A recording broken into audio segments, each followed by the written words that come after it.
Hey now, it's your favorite property recovery agent.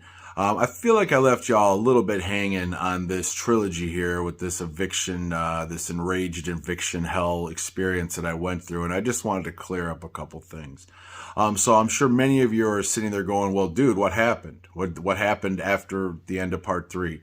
Well, basically, what happened was they left. They left, and then I left. I pointed out the fact that there's a school next across the street, and there's cameras pointing right at the house. So if you want to do any shenanigans, he's most likely going to be on camera, and I just advised him against it. And so nevertheless, they took off, I took off, and that's that. Now, the PPS to that is that I've spoken extensively with the owner of that property, and we have every full intention of helping him get his stuff back. He didn't get it out when he said he would, so the eviction had to go on as it did. That was never not going to happen. The fact that he procrastinated is nobody's fault but his own. And all his excuses and stuff are just that, just endless excuses. But nevertheless, we are going to work with him. The problem is the liability of anybody being in that house. It is so unsafe and so dangerous. The owner doesn't want anybody in there. At all, really. I'm going to go in with a contractor, and we're going to assess and see, what we need to do, if we need to shore up any other walls or any ceilings or anything, just to get the stuff out. Because we have to get the stuff out and then do work on this house. Believe it or not, the plan is to rehab this house. So nevertheless, one other thing I wanted to make clear, and just to wrap up, he's going to get his stuff back, just so you know. Amidst all of that ridiculousness, he's still going to get his stuff back at the end of the day. He's just got to wait a little bit longer because now he's on our time. So nevertheless, one other thing I wanted to mention is evictions. A lot of people like to think that they're an expert in things that they know nothing about. And I'm sorry, but unless you've actually been through an eviction or done an eviction formally, you really have no idea. And I wanted to make it very clear that almost every single eviction, certainly the ones that I go through for investors, which this was one of those, there's a lawyer involved from the beginning.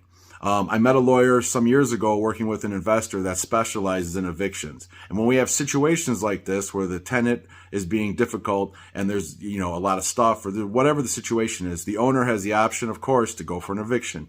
And I always refer this lawyer because she does a wonderful job. It gets everything done in a timely manner, and we just usually have a smooth eviction. Now, mind you, this eviction went smoothly. It was what happened afterwards, which was not so smooth.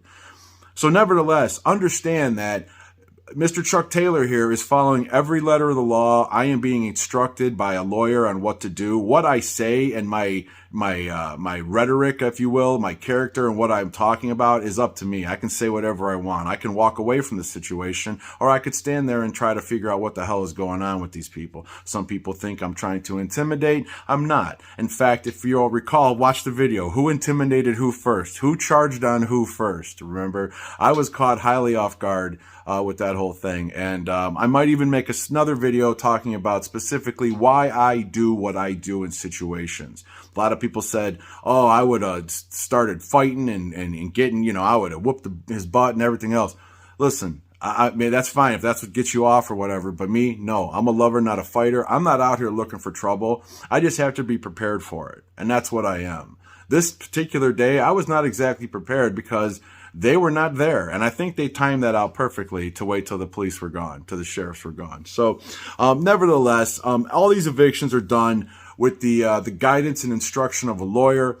These people know well in advance what they have to do. And nevertheless, we do try to work with people. And in fact, I had numerous conversations with this gentleman before the process even started. And he was being extremely difficult then. He sent me a link from a UK website stating some law in the UK about tenants and landlords and stuff. So this guy was just reaching, and I don't know why. I was trying to work with him from the jump. But nevertheless, thanks for being invested in this crazy story and watching these videos and watching my content. Please like, share, subscribe, do all the stuff. You know what it is. And go check my link tree. I got links, I got merch, I got interesting stuff. If you want to get a little head sticker, I don't have one, but imagine my head in a sticker form. Send me a self-addressed stamped envelope. I'll send you one for free, and I might even throw some extra stuff in there for you. Thanks everybody for following your favorite PRA, and stay tuned because believe me, I got more stuff to show you. It only gets crazier if you can believe that. Thanks, everybody. Have a great day. Give it to me like